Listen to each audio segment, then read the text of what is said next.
Tokyo. From personal music players to games consoles, Sony Group has often gambled in order to be a pioneer, but a leap into electric cars could take the risks to a new level for the Japanese consumer tech giant. While investors were wowed when Chief Executive Kenichiro Yoshida this week told a Las Vegas tech fair the company was setting up Sony Mobility, its stock fell 7% on Thursday as they contemplated the challenge of actually delivering EVs packed with sensors, consumer electronics, and entertainment offerings.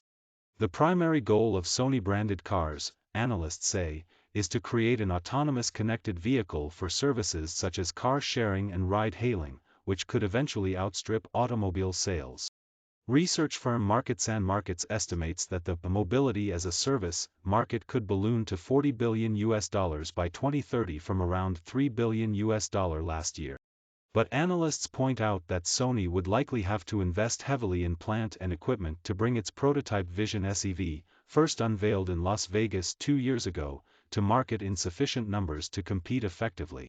It's going to be a tough business to succeed in, Takaaki Nakanishi, automotive analyst at the Nakanishi Research Institute in Tokyo, said of Kenichiro's announcement. Industry leader Tesla Inc., which delivered its first electric vehicle in 2008, has plowed billions of dollars into revolutionizing the automobile industry, relying on the backing of investors as it navigated years of losses. Now an accelerating shift to EVs, as countries try to cut carbon emissions by phasing out the use of gasoline and diesel-driven cars, is likely to help tech companies because they are simpler to build than internal combustion engine vehicles. Sony is joining a growing list of major technology firms exploring automotive opportunities, including iPhone maker Apple Inc., South Korea's LG Electronics, and Taiwan's Foxconn, Nakanishi added.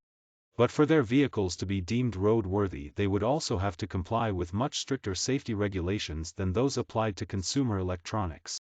And components, too, would have to withstand the rigors of the road and the harsh outdoors. Sony isn't going to be able to do what Tesla did, the hurdle is too high, said Nakanishi, adding that an easier road for the Japanese company to take would be to outsource vehicle manufacturing to the likes of Foxconn.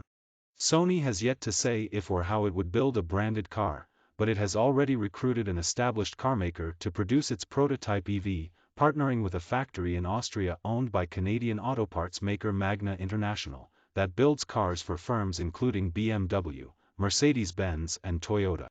Other members of its Europe-based project include German auto parts maker Bosch, French automotive technology company Valeo SE and Hungarian autonomous vehicle startup Aemotive.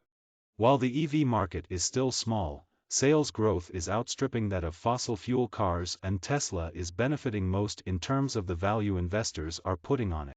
Tesla's market capitalization is now around 4 times that of Toyota Motor Corp., even though vehicle output by the U.S. firm is only a tenth of the world's biggest car producer. Legacy car makers such as Toyota, General Motors Co., Volkswagen and Chrysler owner Stellantis are beginning to fight back with plans to invest hundreds of billions of dollars, which will add to the competition for tech firms such as Sony. For some technology companies, the lure of EVs has already been dropped, outweighed by the risks. Bagless vacuum cleaner inventor James Dyson scrapped his electric car plans in 2018 because of the complexity of putting a vehicle on the road. And Panasonic Corp., Sony's fellow Japanese consumer tech competitor, has also eschewed mass-market EVs, although automotive components, including batteries it makes for Tesla cars, are now a major sales driver. Panasonic is not considering the production of Panasonic-branded EVs, a spokesperson said.